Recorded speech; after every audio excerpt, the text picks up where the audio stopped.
Саламатсыздар ма, құрметті оқушылар, мен бүгін сіздерге 3 сыныптың математика сабағынан 30 сабақпен таныстырып, соған сәйкес есептердің шығарту жолдарын түсіндіріп көрсетіп беретін боламын. Біріншісінде жай ғана есептеулер берілген. Бұл есептеулер, яғни біріншісі 2-ні 0-ге көбейтеміз дейді. Кез келген санды 0-ге көбейтетін болсақ 0 шығады деген ереже бар еді. Сол ережемен шығады. Бұл мына жерде де дәл солай, 0-ге көбейтеміз, 0 шығады, 0-ге көбейтеміз, 0 шығады. Кез келген санды 1-ге көбейтсек, сол көбейіп тұрған сан өзі шығады деген сөз. Яғни 3-ті 1-ге көбейтсек 3 шығады, 5-ті 1-ге көбейтсек 5 шығады деген сияқты ғой.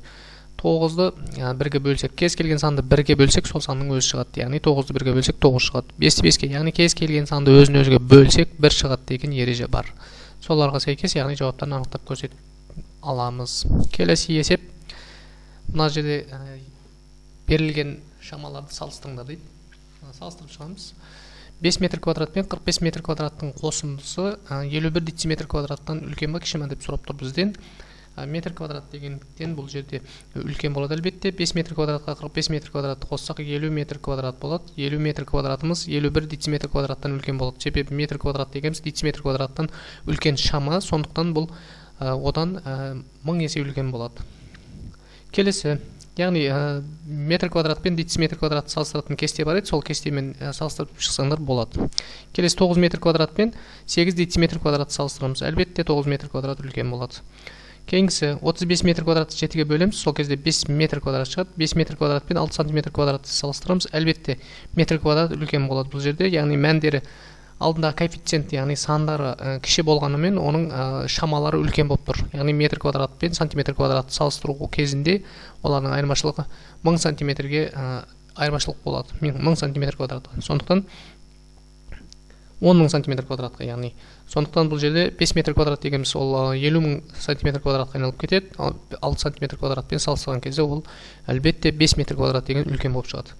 Келесі 250 метр квадрат пен 300 метр квадратты 35 метр квадратты азайтамыз. Сонда мына жерде 265 метр квадрат шығады.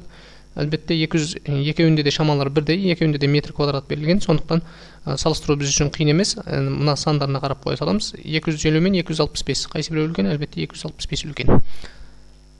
Келесі тапсырма кезекте. Келесі тапсырмамыз мүмкіндіктер тармағын құрып есеп шығарды. Балалар бөлмесіне дөңгелек немесе шаршы пішінді үстел сатып алуға болады. Оған қоса 3 түрлі көк, қоңыр, қызыл орындықтар бар. Балалар бөлмесіне бір үстел, бір орындық таңдау мүмкіндігін құрыңдар. Қанша нұсқа бар? Ал қараймыз. Балалар бөлмесіне дөңгелек немесе шаршы пішінде. Дөңгелек, шаршы. Мен сызып шықтым. Балалар бөлмесіне 3 түрлі көк, қоңыр, қызыл. Көк, қоңыр, қызыл, қызыл деп қойын. Мына қандай көк, қызыл, қоңыр, қызыл болсын. Яғни басаппен жазып шықтым. Мына отыратын үстелдер, дөңгелек және шаршы деді. Яғни бұл жерде қанша нұсқа бар, сол нұсқаны салыстырып шығуымыз керек. Дөңгелек үстелдің өзінде 3 нұсқа бар, яғни дөңгелек үстел және көк орындық, дөңгелек үстел қызыл орындық, дөңгелек үстел қоңыр орындық деген 3 нұсқа бар. Мұнаның өзінде 3 нұсқа бар.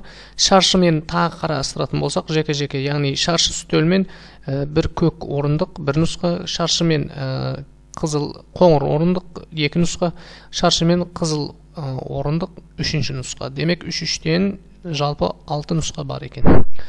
Қанша нұсқа бар? 6 нұсқа. Келесі. Қарындаш 9 теңге, ал өшіргіш 8 теңге тұрады. Егер 5 қарындаш және 4 өшіргіш алсақ, балаларға қанша теңге төлеу қажет деп сұрап тұр бізден. Шамаларды әріптермен белгіле, заттың құнының формуласын жаз дейді. Құнын есептейтін бағасы. Бағасы қанша теңге дейді? Қарындаштікі 9 теңге дейді. Саны қанша дана? С, яғни 5 қарындаш. 5 қарындаш. Құнын есептеу үшін Q тең B көбейген С деп алатын едік. Демек 9 көбейген 5 деп аламыз. Сонда 45 теңге. Демек қарындаш алу үшін 5 қарындаш алу үшін 45 теңгесі керек екен. Келесі бағасы 8 теңге, саны 5 теңге. Құнын есептеу үшін 8-ді көбейтеміз, 5-ке тең 40 болады. 40 теңге. Енді екеуіне жалпы қанша теңге кетті деп тұр. Жалпы қанша теңге құны? Ол үшін 40-қа қосамыз 45-ті. Сонда болады. Кешіресіздер, мына жерде 8-ді 5-ке көбейтпейміз, 8-ді 4-ке көбейтеміз. Себеп мына жер 4 қой. Мына 4 деп еді ғой. 4 таны жүргіш деді ғой сан 4. Яғни 32 болады да бұл жерде. 32. Мына жерде де 32. Біреу 45, біреу 32. Сонда 77 теңге қажет екен. Түсінікті ғой, иә? Келесі тапсырма. Келесі тапсырмада әрбір жиынның элементтерін жаз, берілген екі жиынның қиылысуының элементтерін жаз дейді. Айтқаны бойынша орындап шығамыз. Әрбір жиынның екі таңбалы сандар жазып шығамыз. Екі таңбалы сандар ол 24 элементтерін жазып шықты еді ғой, дәл осылай жазамыз. 68, 13 екі таңбалы сандар бұлар. Міне элементтер. Тақ сандар жиынын жазамыз. Оның элементтерін жазу үшін бұны да дәл жаңағы сияқты жазып шығамыз. Міне тақ сандардікі 327, 5, 13 дегеніміз тақ сандар. Яғни тақ сандар мынаның ішінде орналасқан. Екі таңбалы сандар мынаның ішінде орналасқан. Екеуінің қиылысуында 13 деген сан бар. Яғни қиылысуында 13 деген сан бар деп жазамыз. Міне түсінікті ғой, қиылысуында. Мына жерде де дәл солай. Екіншісін жазып көрсетейін. Үшінші сынып оқушылары. Дәулет, Еркін, Сая. Яғни элементтер Дәулет, Д, Еркін, сосын Сая. Міне. Екеуінде де бар, яғни мына жиынға да сәйкес Сая бар. С деп жазып қоямын мына жерге. Мұның ішінде енді қыздар, яғни қыздарды жазып шығамыз. Сая, міне Сая кіріп тұр ғой соның ішіне.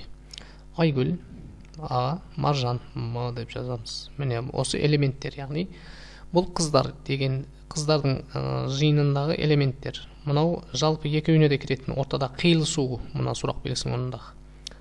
Келесі тапсырма. Әлия өрнек пен оның жазбасын дұрыс байланыстырды ма, қатесін тексер және есепте дейді. Екі қосындының көбейтіндісі.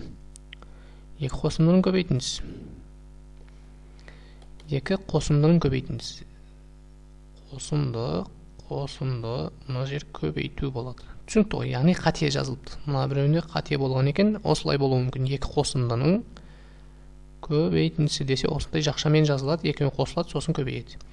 Екі көбейтіндінің айырмасы. Мына жерде екі жақтай қарастыруға болады. Мына біріншісін еске түсіріп жіберейік. Біріншісінде, яғни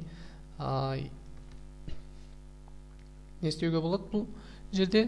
Бірінші сұрақты өзгертуге болады, екінші сұраққа жауап беруге болады. Мен жаңа сұраққа жауап жаздым. Екі қосындының көбейтіндісі десе жаңа түрде жазамыз. Я болмаса екі көбейтіндінің азайтындысы деп сұрақты өзгертуге болады. Мына есептің шартын өзгертуге болады. Екі көбейтіндінің азайтындысы. Ол үшін 2-ні 9-ға көбейтеміз 18, азайған 3-ні 2-ге көбейтеміз 6 тең 12 деген жауап шығады. Түсінікті ғой. Екі көбейтіндінің айырмасы. Ондай емес. Мынау екеуінің орнына өзгеріп кеткен. Мынау мынаған тиісті, мынау мынаған тиісті. Түсінікті ғой, орны өзгеріп кеткен. Екі қосындының көбейтіндісі деген мынау, екі көбейтіндінің айырмасы деген мына жоғарда тұр.